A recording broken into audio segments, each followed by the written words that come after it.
We are here to talk about the recommendations that we're going to have for the written report after a couple of months of meetings, going over a lot of information.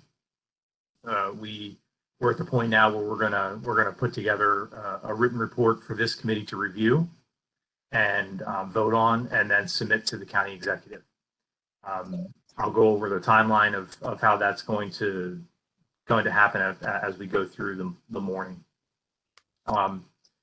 So basically, I'm gonna share my screen here. I have a presentation that will lead us through the discussion of what we're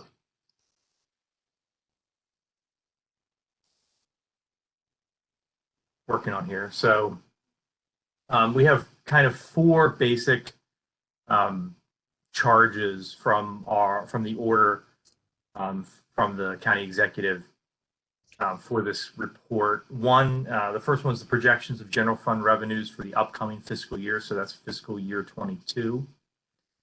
Recommended level of new county debt. So this would be GO bonds, general obligation bonds, authorization. An analysis of the long-term fiscal outlook, including multi-year projections.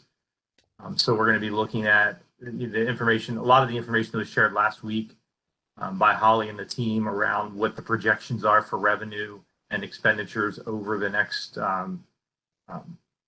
this year and then the next 5 years thereafter. And then any other findings under recommendations that the committee deems appropriate. So in years past, we've used this as an opportunity to talk about certain items that we felt were important enough to warrant being in the report. One of those was last year's recommendation that the Spending Affordability Committee become a year-round committee. That didn't happen, but we did get to start a little bit earlier, which I think allowed us to have a little bit deeper dive in some of these items. We didn't feel as rushed, having conversations with the different agencies and asking questions. We had more time to do that as well. So, I mean, that was a good step in the right direction. But those are some of the other findings. Another one was the transfer tax increase. That was a recommendation from the committee for a few years. So this would be any other findings or recommendations that the committee deems appropriate for the report that we put together. So, and what we'll do is I've formed a subcommittee of the committee to write the report. We met last week after the last meeting and kind of came up with like a high level outline of the items that we're looking at for this year. Kind of want to go over those and then open up the floor for any comments or suggestions from the rest of the committee members. There are a few items there that we will vote on. We'll vote on the revenue forecast. We will vote on the bond authorization, and we'll vote on the long-term fiscal outlook multi-year projections. Some of the other findings and recommendations we will talk about putting in there, and then those will be included and then voted on with the report, removed if they're not approved, those types of things. So we'll walk through this. Anybody has any questions, just please let me know at any time, and I can stop and go through. But I hope this is a good dialogue for everybody to kind of go over what we've seen and what we think is going to happen. So I'm going to move into report considerations unless there are any questions.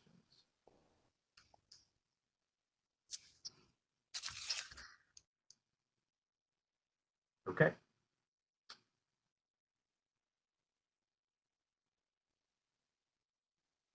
Okay, so we've got the fiscal year 22 revenue forecast based on the report that was put together by Holly for our last meeting.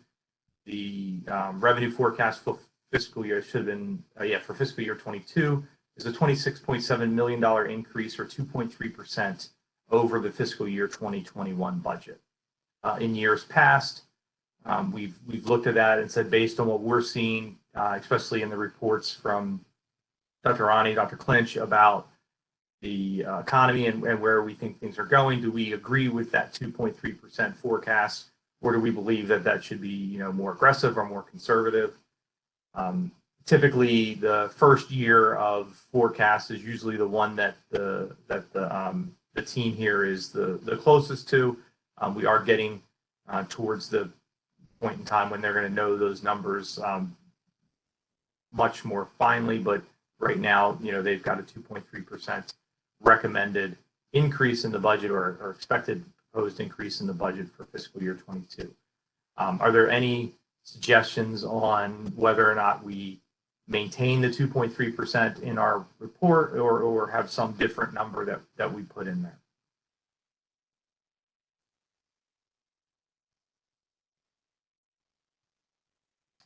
And because we're doing this virtually, I'm going to, when I ask for a vote, I'm going to ask for no votes, just so that I think it'll be easier to do that. And I've got everybody's name down here so I can track that.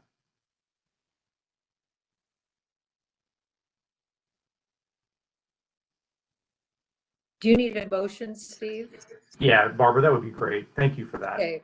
I make a motion that we accept the revenue increase of $26.7 million, or 2.3%, as our recommended amount this year.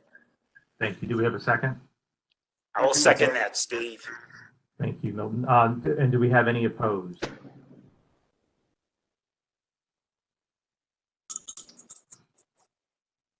Okay. So we'll put 2.3% in the report. The next item on the list is the level of bond authorization for fiscal year 22. We have 3 levels here for recommendation. Obviously, anybody on the committee could suggest any level. We've just put 3 levels here, and I think I'd like to have a conversation, some dialogue around this. The way I've always looked at it in the past, and I think a number of the people in the committee over the years have looked at it as we've got a significant amount of money that's already authorized out there for different projects, and we need to weigh where we will be from all of the different debt measures, and whether or not this is the year, or any previous year or any future year would be the year to increase that authorization. For the last few years, that authorization has been in the $70 million range, but the committee has had robust discussions around where the levels should be. And so, given all of the things that we've seen over the last couple of months, what we've seen over the last few weeks, even, are there anybody want to make a motion or have discussion around a bond authorization recommendation? Steve, I think it might. Can you hear me, Steve? Yeah. I can hear you. I think it might be worth noting. I think there was some discussion in our small group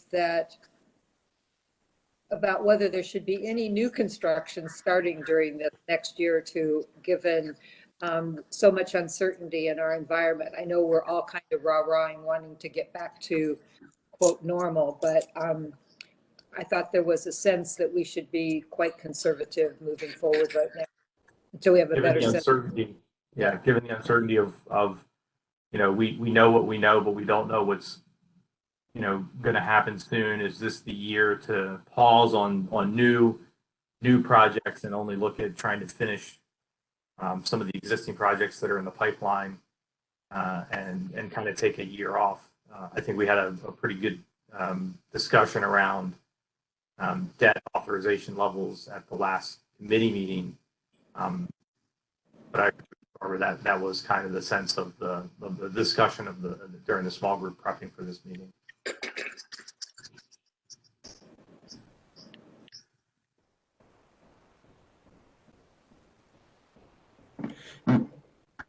Steve, if I may.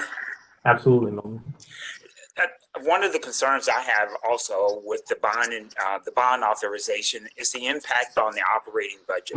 I know that Holly's out there. One of the things that stands out for me is that right now, I think in either in 21 or in 22, we will be at 10% of our projected income. I think that's the number. 10% of our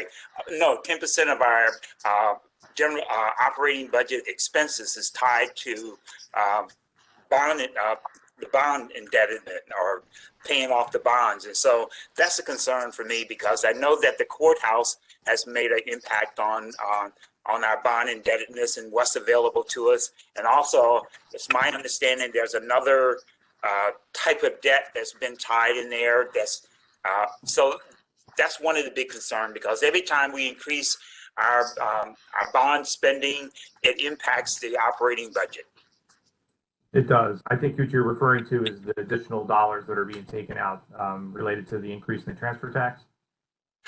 No, I thought Holly talked about some type of one-time grant. It was some that's being considered as a loan. We're considering it as a loan, but it impacts us when it comes to the operating budget. Oh, Wi-Fi loan, I think. Milton. Yes. That was a discussion related to the Elk City Safe and Sound Plan. Yep. So basically, that will be another financing tool.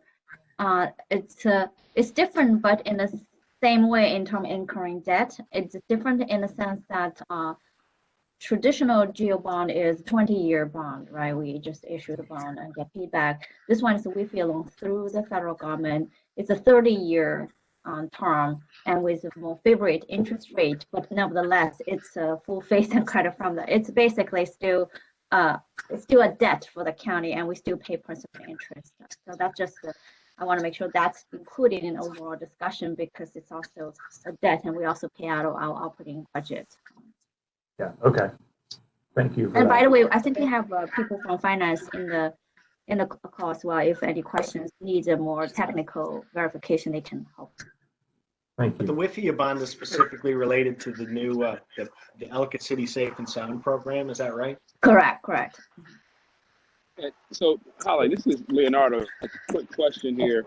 I'm not disagreeing with anything that's been said, but I guess one question is, I know we've heard for the last couple of years about the fact of the condition of the jail, and I guess ultimately what position does that put the county in, whether that's liability-wise or other, if we do take this position and so forth?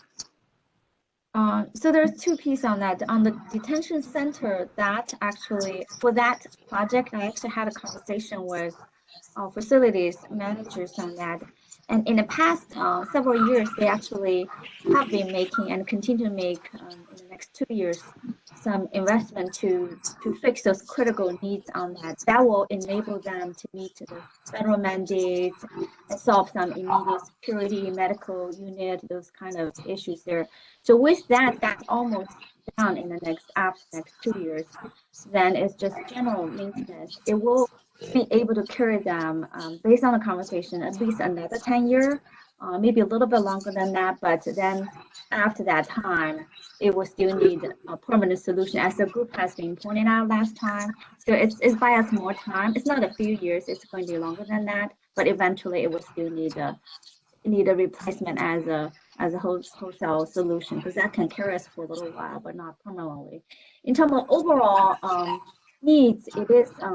It's up. I want to stay neutral on the bond authorization discussion, because I kind of have fixed the feeling on the one hand on the capital side there. I do know there's a lot of needs, probably not very practical to solve. On the other side, on the operating side there, as many of you have been pointed out, that service does become a bigger share of the overall operating budget and cost of insurance there. So that's just a dilemma.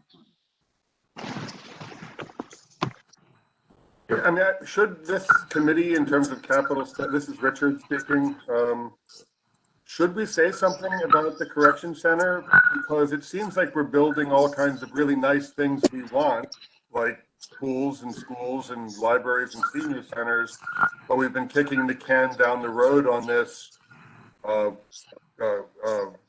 correction center for as long as I've been on the committee. I think the first year, and I've been probably over 10 years.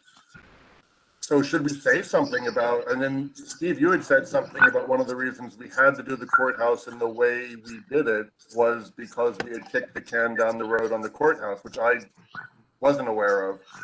So should we as a committee say we need to take a real look at what we're prioritizing? Because the correction center's falling down. And if we're issuing bonds to 20-year bonds to put Band-Aids on it, we'll be paying those bonds for 10 years after we get it back. Could we, as a committee, say something about that? So we don't I get would trapped. certainly be, Todd here. I would certainly be in favor of that. I think we keep ignoring those needs and pursuing cool stuff that we want. And one of the things we recommended last year was that the operating costs associated with the capital projects be investigated prior to the decision to go ahead and proceed with the capital project. And to my knowledge, we haven't done that. I mean, the East Columbia Senior Center is a great example of that, where we're increasing the size of that senior center from roughly a 7,000 square foot attached structure or 7,000 square feet within an existing building to a 35,000 square foot separate building. But we had no discussion whatsoever about what the associated operating costs would be from that 5 times expansion of that facility, number one. And number two, I don't know that this year we had the same presentation from Rec and Parks as we did last year, but I thought it was interesting last year that Rec and Parks was quite clear in saying that they were not able to fill all the positions that they need to fill because they didn't have the funding for them for all their existing Rec and Parks structures and parks. Yet here we are looking at a new $20 million facility when we have a budget shortfall in operations already, and we don't even look at the operating costs associated with that $20 million structure. I think it's just kind of evidence of not very clear thinking on where we really are as a county with respect to both our operating budget and our capital budget. I think that's, Todd, going back to what Barbara said in the conversation that we were having last week, it's one of those balls to digest maybe a little bit and just understand what the impact.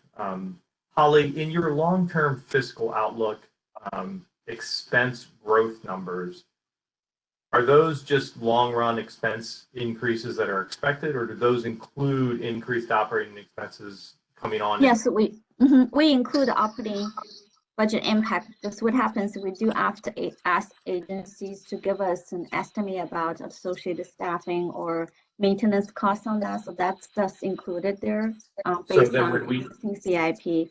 It does actually play a role in terms of kind of being part of the increase in the coming years. I think Todd and Oz did mention that, and his memory is correct from last year. Taking Rec and Park as an example, for years actually, because the park recreation facility has been expensing, but their operating budget didn't have all the adequate funding to fund all those, so they have been asked to absorb those costs in operating, which has been put them in a very difficult situation for years. But one of the things that you've presented to the team is basically the projected structural deficit in the operating budget, and that's a big portion of that is due to new facilities and other things coming online that require additional operating funds that aren't in the covered in by long run revenue projections. That is definitely part of that. Yeah. It's not all of it, but it's part of it. We're growing expenses at a greater rate than we're growing revenue. Right. And building more facilities and increasing future operating costs only exacerbates that particular issue. Yeah, that's okay. And I would say not only are we growing expenses, this is Richard Clint speaking, at a greater rate than revenue, but at a greater level than population growth. So we're increasing spend per person by offering, by continuing to expand services as we're entering this kind of slow growth period, per capita services. So, I think we need to mention something about the fact that with, running out of land, regulatory changes, population growth is going to be lower, so therefore revenue growth is going to be lower. So the more capital we add, as Milton said and Todd said, the more we spend on housing, operating those facilities when we're going to have less people coming in.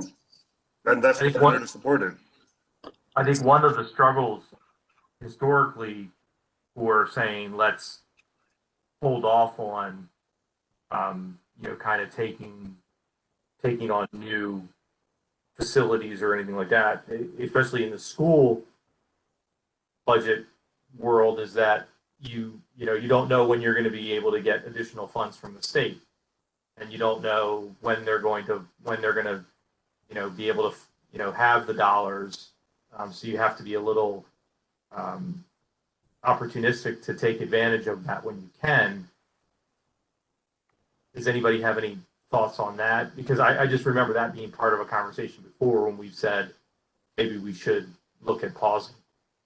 Well, and Steve, I guess I would add, I guess just kind of while we're talking about the numbers, is also the fact of, with the current APFO legislation and what we've seen by way of development or in some respects, lack thereof, that's going to be another, I guess, layer on this, that if you've got revenue increasing by 1%, but if you've got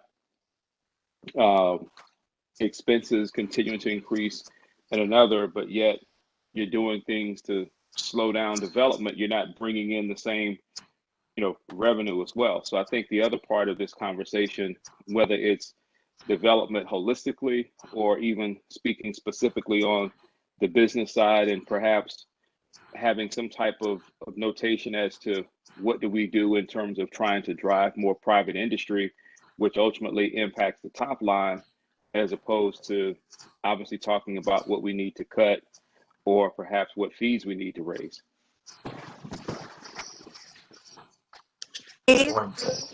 Yes. It's in speaking about the schools too, one of the things we talked about on a broader scale is that we have to look at what our commercial development's realistically going to look like in whatever our new normal evolves to be.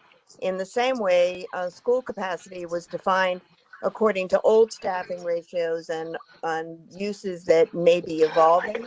And so making a concerted effort to reassess where we think we really will be with development and growth and what that impact will be, it seems to me to be something important to at least advise that we look at.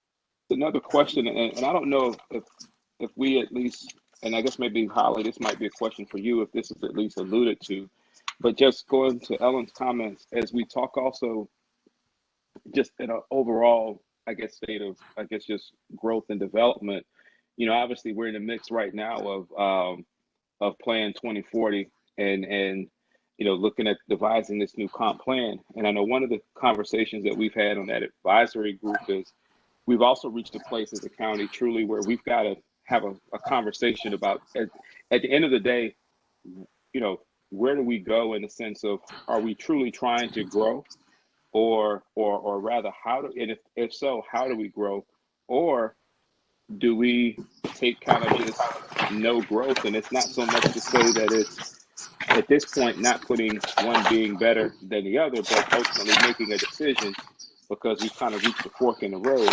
And so I think in some respects, what comes out of those planning efforts obviously will have some impact here on spending affordability because of the fact that it's dealing with growth and some of those things that impact the revenue that's generated. And lastly, I think, when we think about on the commercial side, going back to Ellen's points, we've seen how much it takes to grow that commercial digest by the presentation from, EDA and so forth as well. I think, Holly, this is Joan, and going back to do we have the operating funds to support some of these capital projects? I think the new cultural center this year was probably an example, not that I want necessarily the council weighing in on these issues, but it was an example of where the Rec and Parks had to show that they actually would generate enough revenue to support the expansion of their facilities there. So, I mean, I think that's something that we could take a look at is having some of these departments, show how these capital projects will be supported within the budget. I don't think that's a horrible idea. It does require that they realistically look at how they will plan before the construction actually gets started. So Thank you. John, I was in a meeting, geez, it feels like almost 8 years ago when that first was starting to get talked about, and there was talk about revenue generation, and unfortunately, no different than the transfer tax issue where there could be variability there. At the end of the day, it's an obligation of the county that's going to come out of the general fund to cover whether or not they hit those projections or not. So it's hard, I think, to, they're not going to shut one facility down because it's not running, and to go into I don't want to, get into a long discussion about that, but as we look at the different things that we're doing, I think you need to assume that the operating cost is coming out of the general fund for the purpose of we're building a facility. If it's better than that, great. But when you're planning for it, I think you need to understand that you're subject and you're going to be responsible for all of the operating costs if something doesn't work out, if events are canceled, if other things aren't running at the same level you thought. The facility still has to be maintained, still has to be run. Debt service is still going to be required to be paid. And I think as we look at these long-term impacts of these projects, knowing what the operating budget impact would be fully loaded for these projects is important as we make these decisions. So it's a very good point. But at the end of the day, it's all responsibility of the county. Because I agree with you, Steve. I do think, though, that you can assess whether their projections are realistic or not, given what we know. And clearly this year is evidence that we can't control all of those variables. But given what we know, are they realistic expectations? And I think that's how we always operate. Okay. Let me go back to this concept of the structural deficit, because I think that's a term that's easy to just roll off the tongue, but I don't think anybody really knows what it means. And maybe I think it would be helpful for us to make some things concrete. So, for example, looking back to the infrastructure presentations that we had, last year they were granted 3.8 million of the 21 requested, and over the last 3 years, my notes say they requested 63 million. 36 million would have kept to the PCI level, the road quality index level, and they were only funded 23 million, which means that we already have a degradation of $13 million that has degraded the PCI level, that's working against us, and we've underfunded their request by $40 million just in the last 3 years. That's what structural deficit means. And unless the political powers that be say that, well, that's okay. I mean, we want them to say, we're making our value judgment and we're going to underfund that, and the quality of the roads and the other infrastructure will deteriorate, and we're okay with that. But I think just calling it a structural deficit lets everybody just pretend that that nothing's happening. That a structural deficit just means that at some point in the future, we might have to make some cuts. The reality is we're making cuts now. We're seeing the results of those cuts on the margins, but it's going to continue to degrade unless we step up and deal with it. And I think by calling it a structural deficit, nobody really knows what that means. Nobody knows that that's real, that's real money that hasn't been spent on things like roads and bridges and sewers that needs to be spent, but we're choosing to spend it elsewhere. Well, Todd, I agree with you that it's probably a term that most people have been hearing for years, so they just ignore it. But you can see from the presentation that Holly did last week, where she showed the projected revenue and the needs. Some of those were requests, but some of those, to your point, roads and other things, were needs, and that's the deficit right there on an annual basis. So every year we're making, you use the word, value judgments on, can we not spend on this so that we can use the dollars to spend on this? And especially when it comes to other infrastructure projects, and we can, obviously we talked about the detention center, but you just brought up roads and other things. When you don't spend on those, you start to get, I guess, beyond the point of repair and maintenance, and you get to where you don't get the useful life out of a project or a road, and then you have to redo it completely, and you've just wasted money.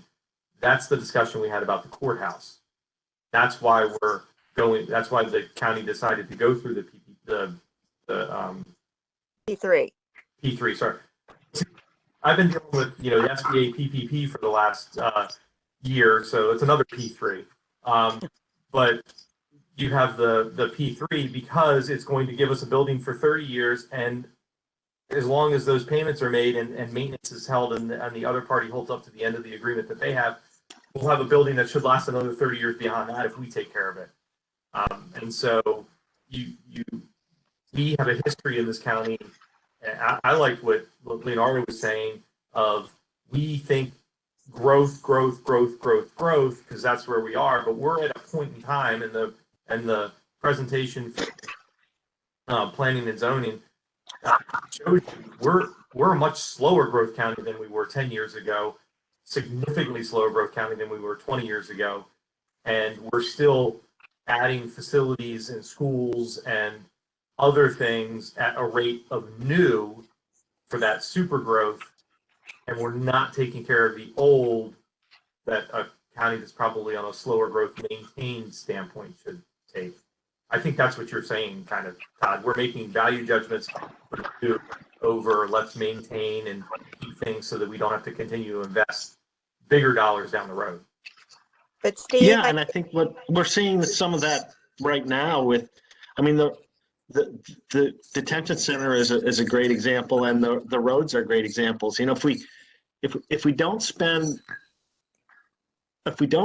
money in our operating budget to maintain things as they should be maintained, if we do that over a long enough period of time, then all of a sudden we turn annual maintenance expenditures into a capital project, and then we fund them because we don't have any other way to catch up.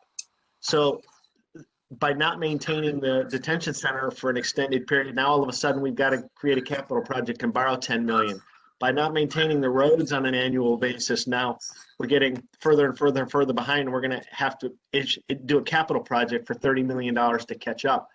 And then we'll be paying for that for the next 20 years. So it's that connection between the structural deficit resulting in the move toward additional capital projects because we're not doing what we need to do on an operating basis. and So- Steve and Todd, I think part of this is that we've been talking about prioritizing our wants, that we put those out there. But what we're really saying is our needs are now exceeding our wants. If we don't take care of those needs, we're going to be paying for this stuff over and over, and it's going to impact the operating budget in an even more significant way than if we'd taken care of those needs along the way. So we've neglected needs in favor of wants, and we need to get back on the road to assessing those more honestly and effectively. Well, and if you go back to what Dr. Cook said just a few minutes ago, where, and Holly was clear, the repairs we're going to do over the next couple of years to the detention center are going to get us 10 years. We're going to issue 20-year money to get 10 years. Yeah.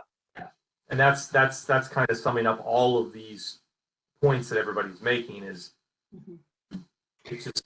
I would like to say, I go back to that we really need to do a better job of communicating with the whole county population. We have a very kind of demanding population that we can spend, it's always, if you can't do it in Howard County, where can you do it? And I think that we haven't really put forward that maintenance concept that really needs to be really strongly said.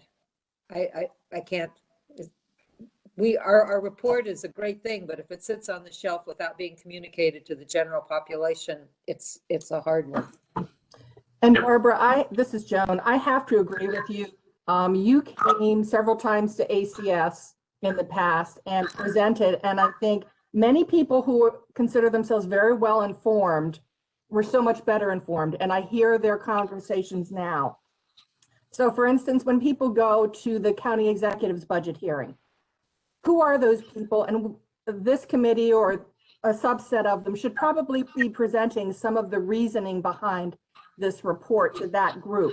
That is a group who's already weighed in and say that they care. So I don't know. I think you're right about targeted education. And I think when budget conversations are happening at the school or wherever, we could have somehow this report reference back to the maintenance of what we have and the cost of putting, the operating costs on a new building. I think there's a whole bigger conversation that's not being had, and we need to somehow encourage that conversation. I mean, I think that needs to be a part of the report, frankly. Thank you, Barbara. Okay, yeah, great dialogue on the bond authorization recommendation, and I'm taking notes of other things that you would like to see in the report, which is great. So, do we have anyone who wants to make a motion on an authorization recommendation for fiscal year 2022?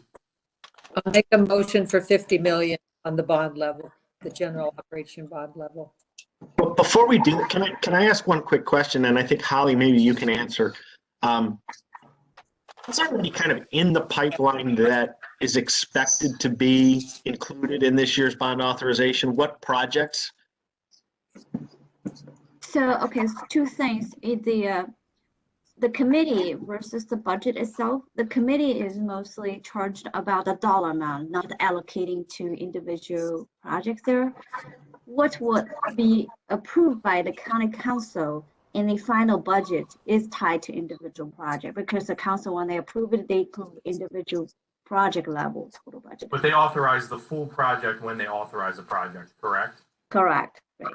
So this is. But the authorized level bond was only the amount in that year's budget. So sometime if the project going multiple years there, but a lot of them, because you need the majority of the funding in order to bid. So that year, it's not necessarily all the project costs in that 1 year, but whatever budget that year, if it's authorized, then the bond can be issued later when the construction. Yeah, if you're signing a construction contract for a school, you need to have the full authorization for that up front. Yes, pretty much when you do the bid, you kind of need to have a construction contract. So I guess that's to Todd's point, there aren't any projects that are sitting there 3/4 of the way done that are going to be part of the recommendation this year.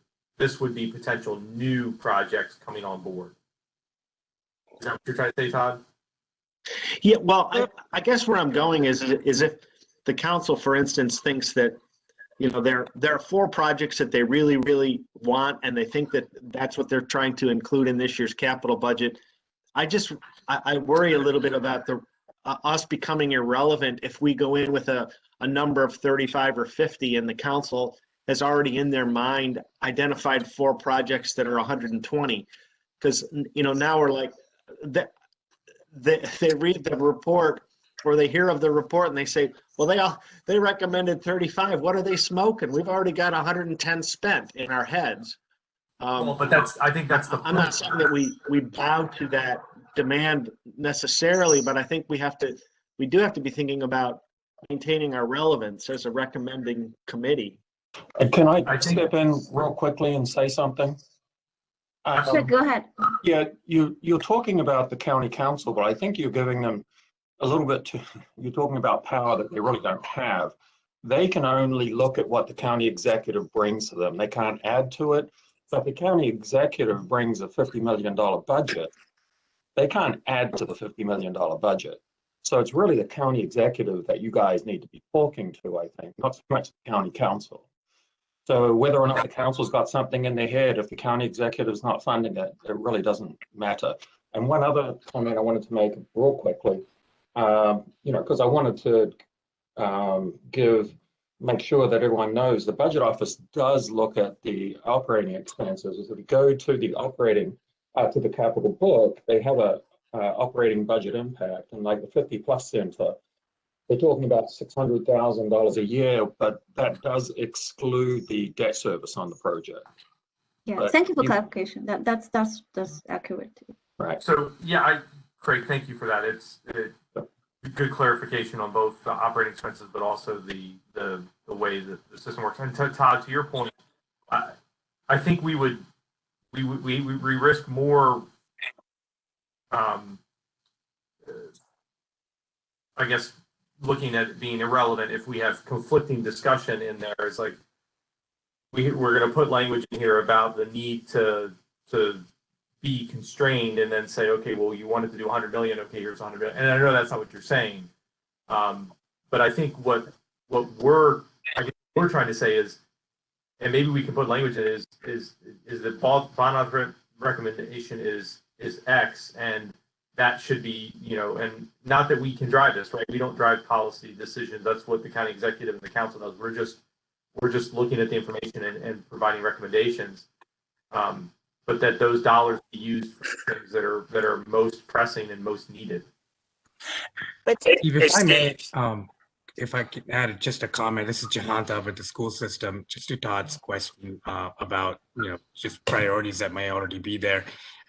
I do feel like an acknowledgement of projects that are already underway, and what would happen to those projects if the bond authorization was reduced might be good to consider, just to have that as an acknowledgement. That's just my sort of feedback on what would happen to the bonds that were issued for projects that began last year. And if there's not enough authorization to continue those construction projects, I know with the school system, we've got the 3 major projects that are under construction. And then the county has projects as well that would feed into that. And I see Dr. Wu from the board with this. Aren't those fully authorized at the time that they started? Yes. When they're issued, but so that's why we have $400 million or almost $500 million in authorizations. This is adding to that pool of authorizations. Okay. So to clarify, I think that it's conceptually, it is why it's a kind of like a complex issue is a lot of new projects need big chunk of money authorization to start the real work, like construction, etc. Some already have like planning money, some other pieces there, design, etc. But a big chunk of construction money is still not there to get them where they need to be. But these are technically a large portion of the new ask this year. Cross-board, majority are new projects. They're not first time shown in the book, put it that way. So some of the early stage discussion the prior couple of years, plus some seed money for planning, design, or even early kind of discussion that has already happened. So that's why the dilemma about how to phrase it in a way. But I think the other thing is what I think, Todd, to your point is it's also a messaging issue, right? I mean, from the elected officials, they are voted jointly to make decision based on value judgment for the community. At the same time, the Spending Affordability Committee, I think, as residents advisory body, is to, based on your analysis and observation, is based your own best judgment, provide advice, and then that will be very helpful in informed decision making. I wouldn't say it's linked with reality, because I think what you see is what's the issues happening. So I think what you say and do is adding value. And I think to many people's point today, there's a lot of outreach needs to be happening in order to help people understand the consequence on different. These are tough decisions, the trade-offs there, because new projects are in demand and some are already in the process of starting, are ready to shovel ready, actually, right? And based on a lot of communities' demands in the past many years and to where they are now. On the other hand, the funding is unfortunately not enough to support all of them at the same time. So that was the dilemma we're in currently. Shovel ready is not shovel in the ground. Steve, And I don't want to cut off the conversation, but we do need to vote on this. We've got more items to get through in our time frame. So Milton, this will be the last comment on this before we make a motion. No, my only point will be quick, and I'm not trying to oversimplify it, but I think we just don't attach the dollar value to any project. All we're doing is authorizing more money to be added. Exactly. For a day when decisions will be made and some priorities have to be made based on the dollars available. Yes, we are not, our report will not have any comments around the projects that those dollars should be used. It's just a recommendation of, hey, we think you shouldn't issue more than X, and you figure out as how it should be spent and what projects it should be allocated towards. Right. But if, A motion on the table for 50 million. Do we have a second? I'll second. I second Barbara's motion. Thank you. Any against?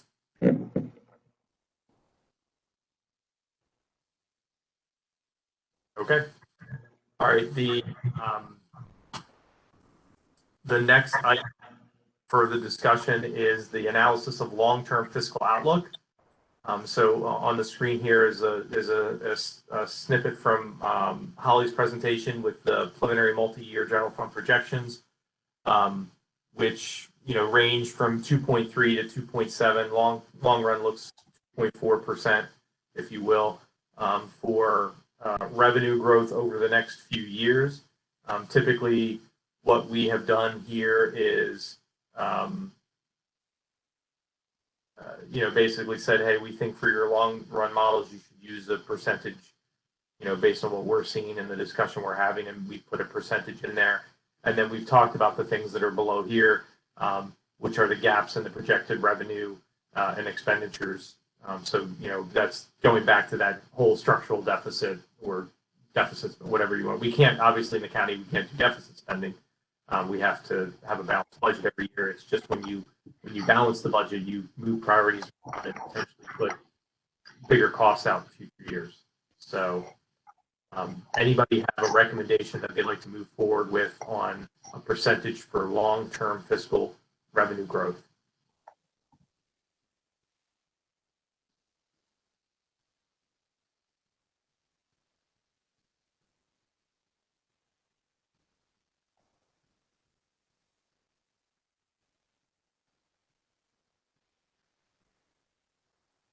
I have a question on revenue growth. Yes. So my concern, the revenue growth is kind of something we're not able to control. How can we make a really realistic projection there? So what we're doing here is we're making an informed decision based on the information that Holly and her team have on what the expected revenue growth is based on tax growth, population growth, all the different factors that we've all seen as a committee to say, we think it's around here. I think last year the recommendation from the committee was 2%. Yeah. Yes, last year the committee chose to just take an even more conservative approach. Historically, most years stay with what the budget office projected, just based on best information at that point. And that was because I think we saw a year where it was 1.7% growth or something like that is what was actually achieved in one of the previous years. So we were trying to be a little more conservative for the long run growth. So did that answer your question? I see. I think then we take those suggestions. Maybe that's what we. I couldn't hear you. You sound a little muffled. Could you get closer to your mic?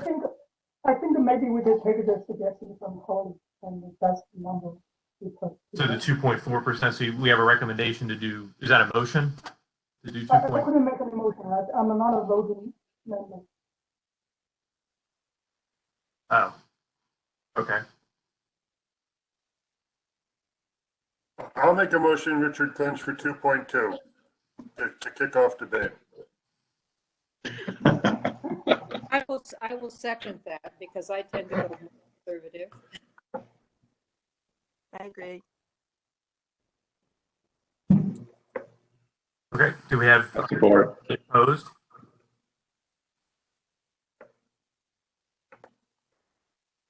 All right. So we'll go with the recommendations. I'm fine with that too, but I do have one question about these 2 bullet points underneath this chart. Yes. I don't think they follow from the chart. Yes. Increased debt burden has nothing to do with revenue.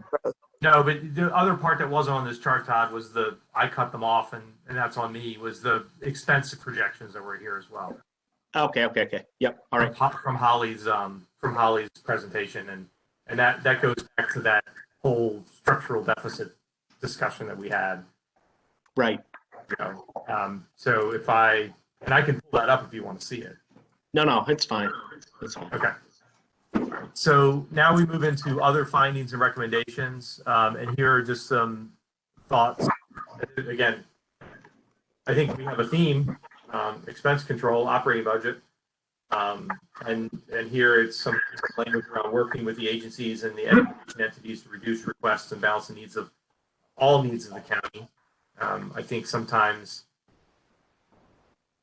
certain priorities overshadow other needs as well, especially ones that are significant portions of the budget.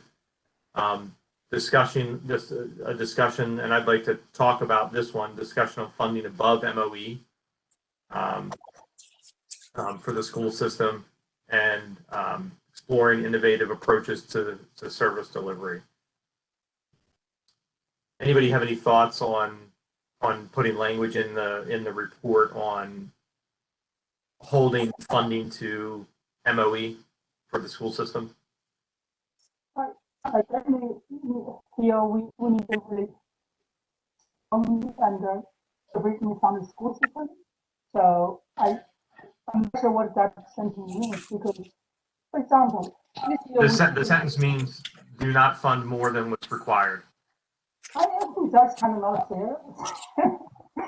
And well, when you're spending almost 2/3 of your budget on one line, I think that's where it goes into the balancing all the needs of the county. And as you saw from the presentation, the school system's request is more than what the expected revenue growth is for the year.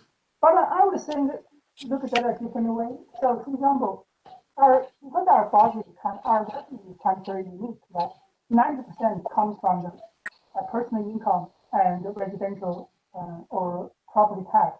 The reason people move in the Howard County, I think one reason because the school system, people are not able to pay sufficiently fund in terms of school quality and reputation. If that goes down, both 90% of revenue will go down. And I don't think that will good sign for our county budget. And just to add to what Dr. Wu said, this is Jahanta Siddiqui with the school system. MOE would essentially be roughly a $17 million reduction for the appropriation to the school system from the FY21 level. So it would be a cut that we would have to absorb into our budget somehow, if that is what the recommendation is. And at this point, the state has not issued an MOE number. That 17 million is based on our estimate. There would also be the implication of, we had the discussion a couple weeks ago about the Curvin funding and the governor's budget. The governor in his proposed budget has a clause in the legislation that requires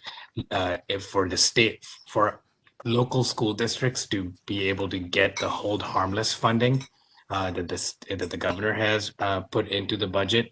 There's a clause that requires local county governments to also increase funding from FY21 and going into FY22 as a condition of receiving that hold harmless funding. So if the MOE is the recommendation, I just want to make sure the committee is aware that we would also lose the hold harmless funding that the governor has proposed. Additional funding. It's the hold harmless funding. So the hold harmless funding is for the enrollment growth that we discussed, as well as the Curvin funding that the governor would be continuing. As we had shared during our presentation, there's about $33 million that if we're not held harmless for the enrollment growth and also for the Curvin legislation having been vetoed, we would lose that funding and would ascend. So that would be the total cut that the county would have to contend with. Thank you. Thanks for that clarification. We are already one of the highest tax burden counties in the state on an individual basis when it comes to personal income tax and real estate tax. So to make an argument that the quality of our schools would suffer when we're already funding at from a tax standpoint higher than, I think it's 21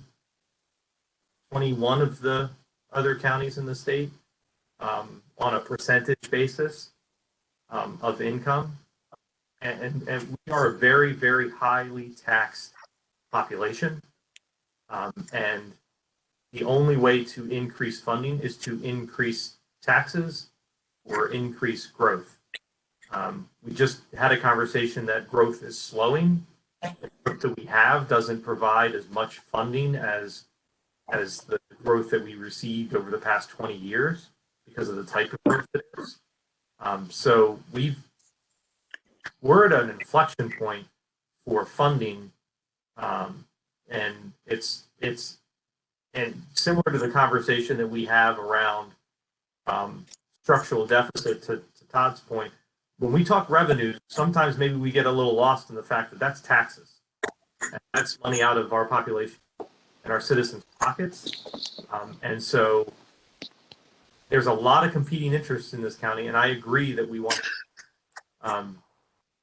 good schools, but we need to weigh all of our needs, and that's basically what this is saying. Is if we're going to fund above MOE, and it could be for any reason, it could be for what was just laid out, we need to understand that that comes at the price of other things. We can't do it all unless we raise taxes or we find other sources of tax revenue from growth or fees or other things, but they need to be repeatable. Like one-time fees, variable fees, those don't help us here. We're talking about operating expenses which aren't variable. They typically only go up. So I think the discussion around expense controls in the operating budget, we can craft language for the committee that is clear, that when we make a decision, especially when it comes to a budget line item as large as the school system, it starts to impact the other needs of the county. And can I jump in there? Yes, Todd.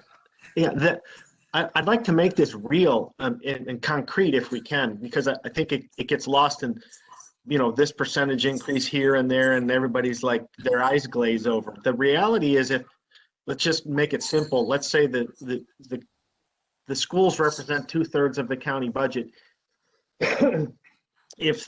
Which means that if growth is 2.5% and the schools get a 3% increase, then everything else has to have a 1% decrease to pay for the school's 0.5% increase above the 2.5%, because there's a leverage effect with the schools getting 2/3 of the county budget. So I think that gets lost, that reality of the size of the school's budget. And if the schools get an increase bigger than our growth, that means everything else has to pay for it. And everything else has to pay for it at a price of 2 times the percent of the school's growth, because the schools are 2/3 of the budget. Todd, I agree with that way to outline it. And Steve, this is Joan again, and I'm going to beat a dead horse here kind of, but I think this is where our outreach comes out. We talk among ourselves, and I think we all understand the trade-offs. What the public doesn't necessarily understand, they keep saying they come for the schools, they come for the amenities, but they don't understand that if they want those to continue, that we will continue to be the highest taxed county, and that it will require an increase because you can't have it all. And so I think we write this report, but I don't think as many people read it as should. And so I think that begs for more outreach. So Joanne, Todd, and Steve, I agree with your point. So the problem for the MOE for this year is because the student enrollment deep. That is not a really regular situation. It's very abnormal. So that's the reason I don't support this start on this one, because this year is better. So, I understand. I understand what you're saying. It's an anomaly because the for MOE would be a negative. Yeah. But to be clear, every year for the last forever, since it's been in place, the school has asked for more than MOE. So approved amount actually. But that's a fact, right? Yeah, I agree. So we've been funding greater. I mean, we wouldn't be. It's fine. I think we understand where the language needs to be from the voting members, and we'll craft something that we'll work into the report. So I think I want to make another point. Another point is like the reason actually I support MOE, right? The problem is, like you said, the number is like, of a normal. That's the problem, the DCU. And the other question I would say, we really need to design our spending. So we have a lot of like big spending. For example, the Alex City inspection is on the plan, more than $100 million. Is that the plan we're moving forward? And because due to the climate change and the overdevelopment on the top of the hill, changes landscape. So we need to look at that again, and whether, because in the past we spent a lot of money, millions of dollars with the flood. How much are we? Wash it away. Well, how much are we spending on? I mean, we can get into a deeper discussion. And I'd love to have a conversation with you one-on-one if you'd like. How much are we spending less per pupil than our peers? No. We still at the same level. Yeah. So the argument that all of this growth that happened that we're not able to keep up. Peers are spending. Is your suggestion we should be spending significantly more? No, I think right now in terms of school system, per student spending, we are really comparable to other neighboring countries. We're not much higher or much lower. We're at the upper level, but we're not number one. I would say that. Right? So if you look at number per student spending. Okay, but we're not 24. We are probably number 4 over 24. Number 4, number 5 over 25. And how does that place us in the country from a per pupil funding? In the top 10, I think. bottom, in the middle? Per student spending is not top 10 because the cost spending is quite different across different states. Exactly, and our cost of living is really high.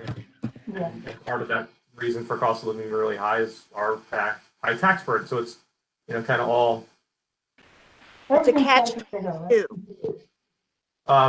Do we have available to us, readily available to us, the percentage of the county budget that is represented by the schools over time? Is there a trend line there that's available? Mm-hmm. Yeah, we have that information. But just like for illustration purpose, I think in recent years, the direct appropriation to the school system in the county general fund budget is roughly 52%.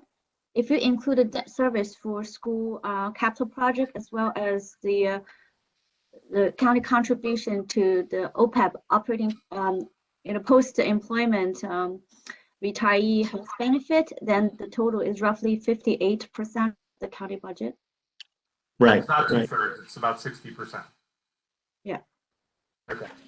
All right, I think we have the language on there that we can put in there, and I think we can craft something. I'd like to talk a little bit about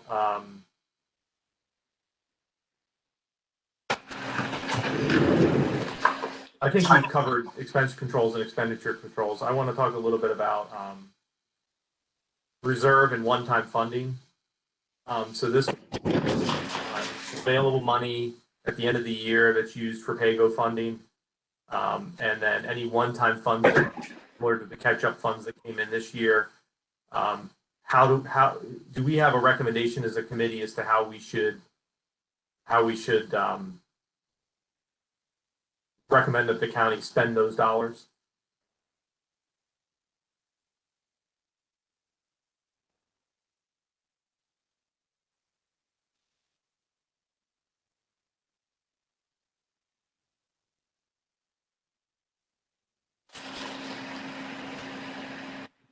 Or is everybody comfortable with the language that's on the slide here?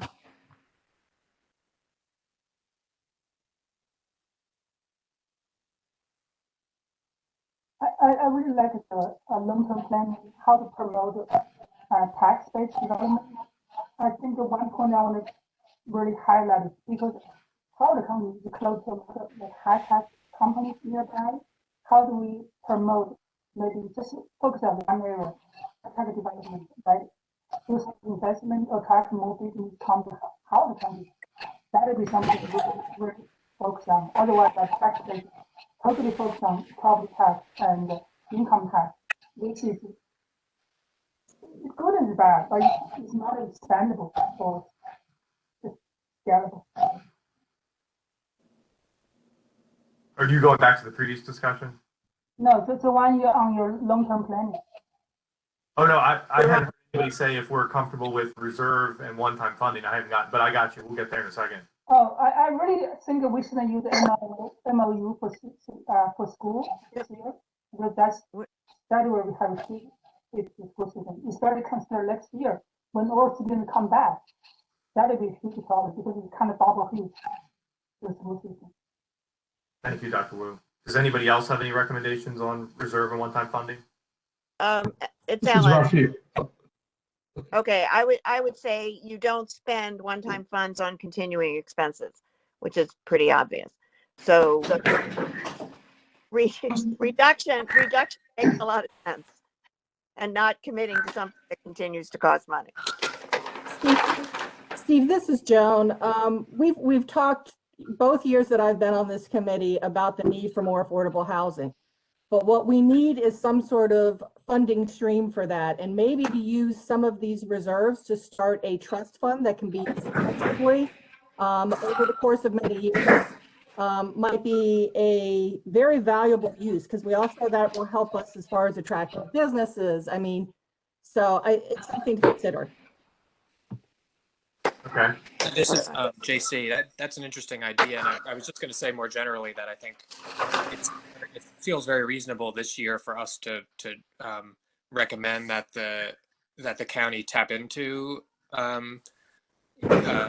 rainy day funds, particularly if we're recommending otherwise essentially a freeze on spending.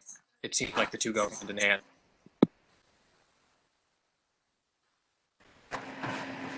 Well, this is Raphael. Just to quickly highlight, I like the recommendation, because this goes toward the credit rating agencies have been asking for, because if, as you've all heard, we don't meet all their criteria for a AAA, but one of the tools that they strongly reward us for is our rainy day fund, because we've never touched it and they expect us not to touch it.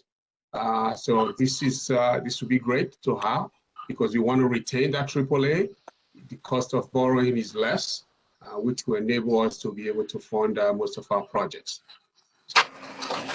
Yeah, it was good to see the increase in the rainy day fund from the money that came in, because it's just it probably helped us in a tough year for ratings, given where we are in the economy. Yes, we do that, and I think they love the conversation we had when we met with them. Yeah, I think they highlighted that actually in our communication in their reports. The importance of maintain and increase the reserve against the unknown. That's actually, they really emphasize that. And also to Ellen's and others' point, I think it's also a really good point about if there's any decision to use a one-time fund per county charter, it needs to be limited to one-time, non-recurring expenditure. So not to get into the base, and ideally be used on something to offset otherwise the general fund spending. So that appears to be good points to me. And I think historically what we've learned is that not that we've seen any significant reductions in revenue, but we have seen reductions in revenue, that those usually follow, as you've shown in your presentation, those usually follow the impact to the economy a fiscal year or two later. We'll see that impact as you get through the reassessment process with the housing market and the commercial real estate market, and as you get through personal income tax that may go up a year or two later. Yeah, can I jump in real quick? Two things. One, that somebody's live with a lot of construction sounds in the background or something.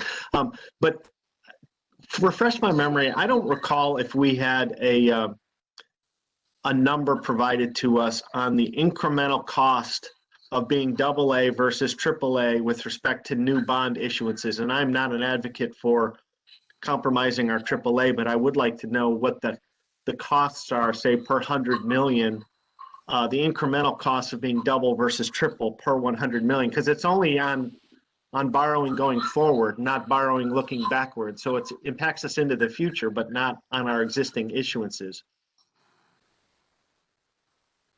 That is true. I'll have to give you, they don't have not just a dollar value to the incremental $100. There are a number of factors that they look into to downgrade it to a AA and for you to be a AAA. What a AAA means is that is the best, which means all your financial management and policies are in order, that the leadership team are really working together to make sure that they address all the issues that come up within the county. And as you know, there are less than 50 counties out of about 3,100 that are AAA from all three rating agencies. It's very difficult. Right. I think we understand that, and we applaud you and the team for the efforts to do that. I think what Todd's saying is the difference between AA and AAA is a dollar amount in how much we have to pay in interest. And we talk, yeah, and I guess what I'm trying to do is we talk about kind of cavalierly almost saying that, well, if we maintain our AAA, it allows us to borrow at the most cost-effective rates. It's like, well, yeah, I know that.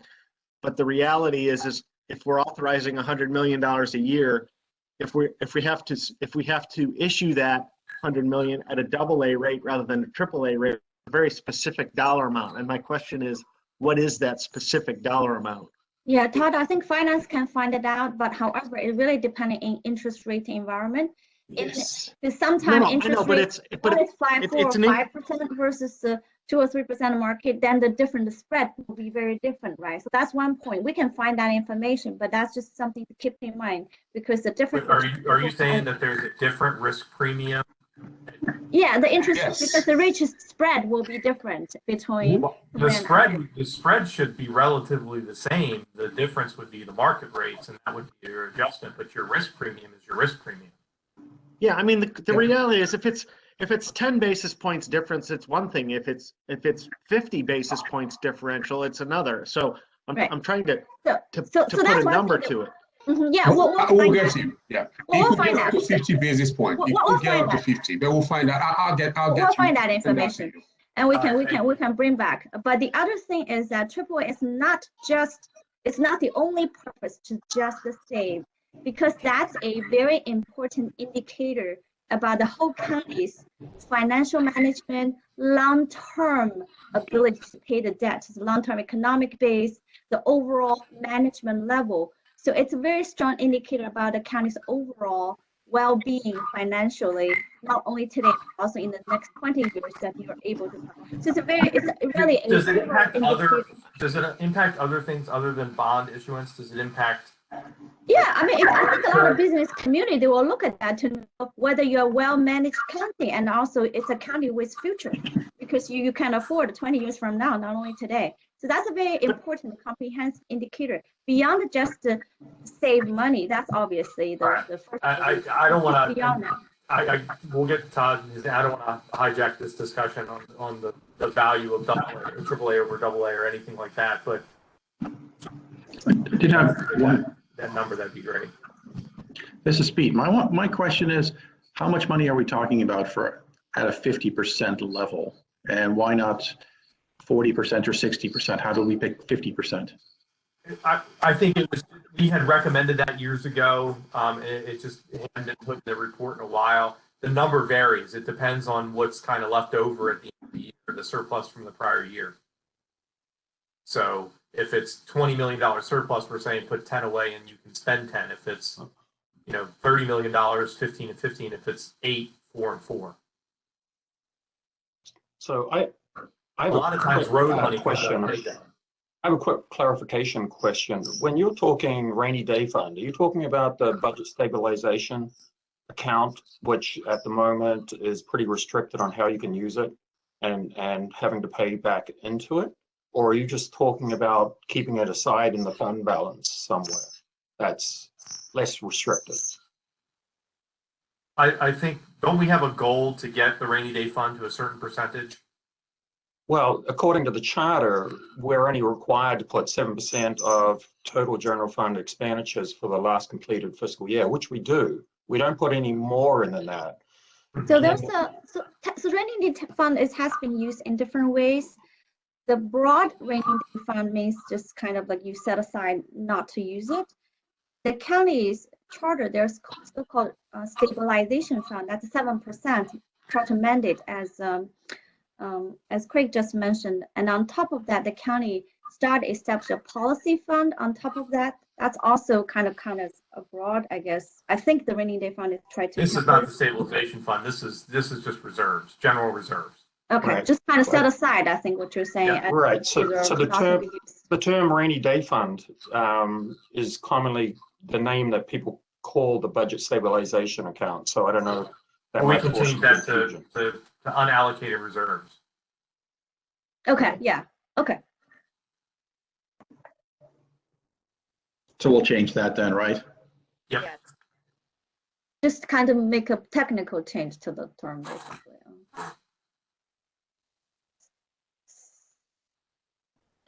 Okay, on to long-term planning. This is more of just some commentary to add into the report around, I mean, one thing we've talked about in previous years and want to continue the dialogue, and I think it's gotten better, is bringing all of the stakeholders to the table. And Joan, I would say probably one of the groups that's not brought to the table on a regular basis in the long-term planning discussion, other than when we're going through like a general plan update, is the public, right? We're not doing enough conversations around what does our long-term fiscal plan look like, so that all stakeholders can have a voice in making sure that we're planning it appropriately. And the idea here was, for years, stuff was coming in and asked, I need this, I need this, I need this, I need this, not weighing each agency, each group's needs against the other to say, well, we have to plan this out over a horizon, and everybody can't get everything they need today. But kind of developing that long-term strategic and fiscal plan with all stakeholders is more language that there needs to be a better form for it. I'd like to add the word prioritize in that statement somehow. Prioritize our needs. Okay. I think it says it clear. Okay. There's been a lot of discussion in this particular spending affordability committee, and even today, a couple times, about ways to promote commercial tax-based development. Can I jump in here on this? Absolutely. I think kind of intuitively, we all feel the same way, and I certainly did too, with respect to promoting commercial tax-based growth as much as possible. But I don't have it in front of me, but I sent out an email, and one of my questions was, if you use the numbers that have been provided with respect to how much land is allocated in the county or used in the county for residential, how much land is used for commercial, to my really big surprise, commercial is twice as land consumptive per its base than residential, and which was totally counterintuitive. And I don't have an answer to that yet. So I'm going back to this bullet point saying, well, we're intuitively thinking that it makes sense to promote commercial growth, but do the land numbers really support that conclusion as the way to maximize our tax base per acre remaining to develop? But isn't it, so obviously things would change, and Larry, you could jump in here. Yep. You have something you want to say, go ahead. Well, I mean, I would say there's also a cost side of that as well. I mean, generally speaking, your commercial base consumes less services than a residential property would. So while it might consume more land, it's probably also on a dollar for dollar basis generating more revenue. Yeah. This is Richard. I would echo two things on that. One, is Howard County's on a kind of land use change, just like we're on an inflection point in population growth. I think, Larry, tell me if you disagree, but the patterns of employment development in the county to date have been more land intensive per job because we haven't had high density. So most of our office, most of our is 2 to 3 stories, not higher. So future growth is going to, because of land shortages, going to be higher. So the answer is that's a standard pattern as a county develops its economy, that you get, fewer jobs per square foot or per acre, the less developed you are, and you get more as you develop, as you get more dense. And the second issue I'll echo is for Larry. I don't remember the numbers if we did this in the study for APFO. Well, I just did it for Prince George's County, but every job generates 1/3 to, or less than 1/2 of the demands of county government in that county than a resident. So both points, we have a less intensive land use,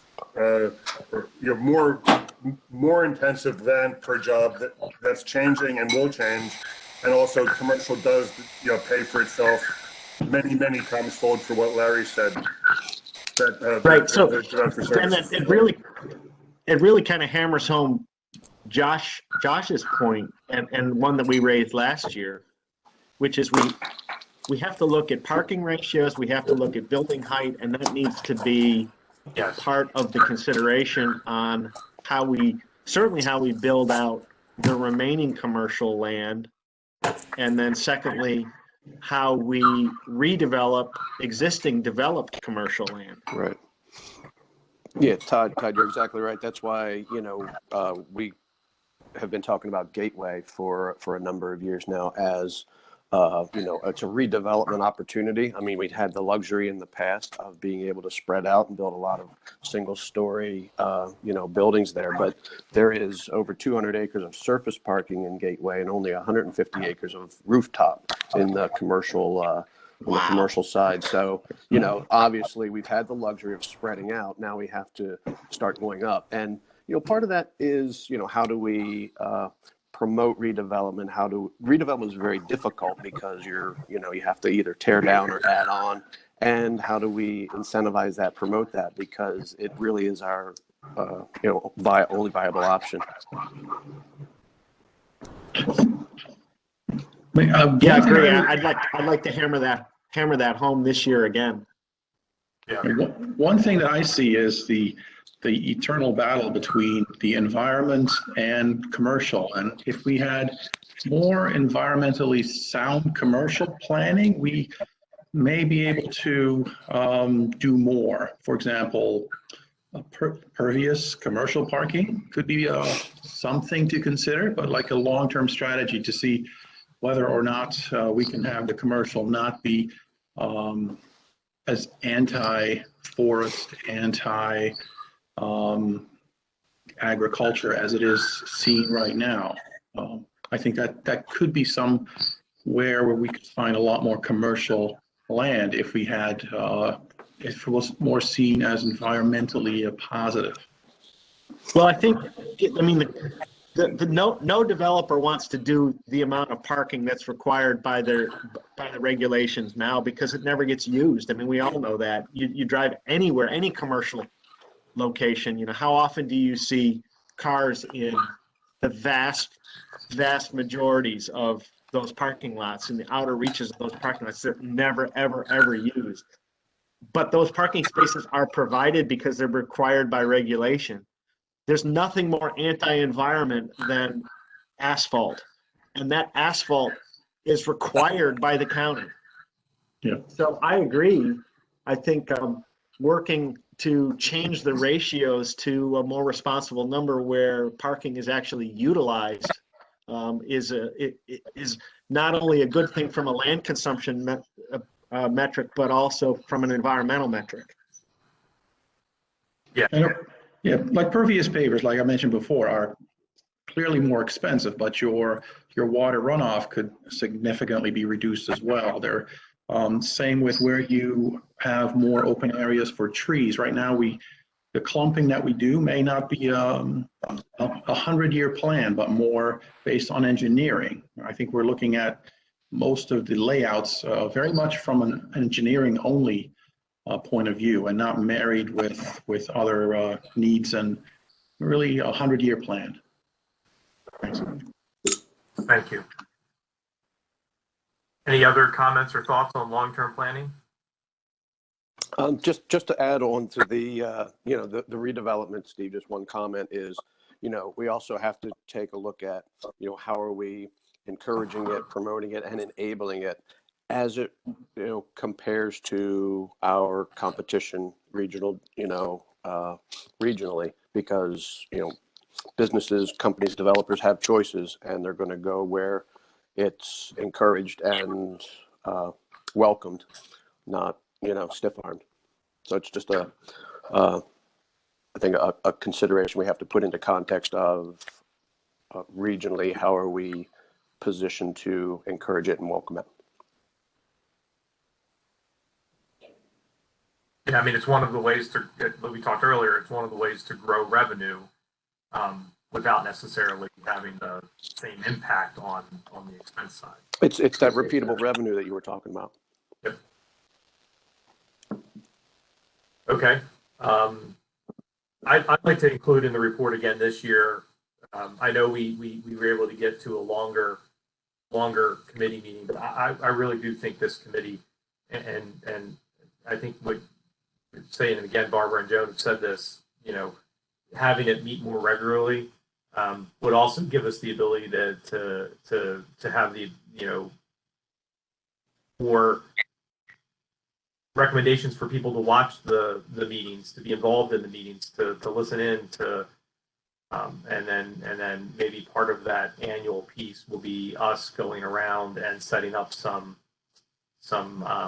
presentations of the report after the fact. And I remember doing a few of those a number of years ago. We haven't done them in the last few years, but those do help, because I think a lot of people understand what they read, but if they don't read the report, they don't get to understand the things that we're all seeing and talking about. So, does anybody have any other recommendations they'd like to see in the report that we haven't outlined here?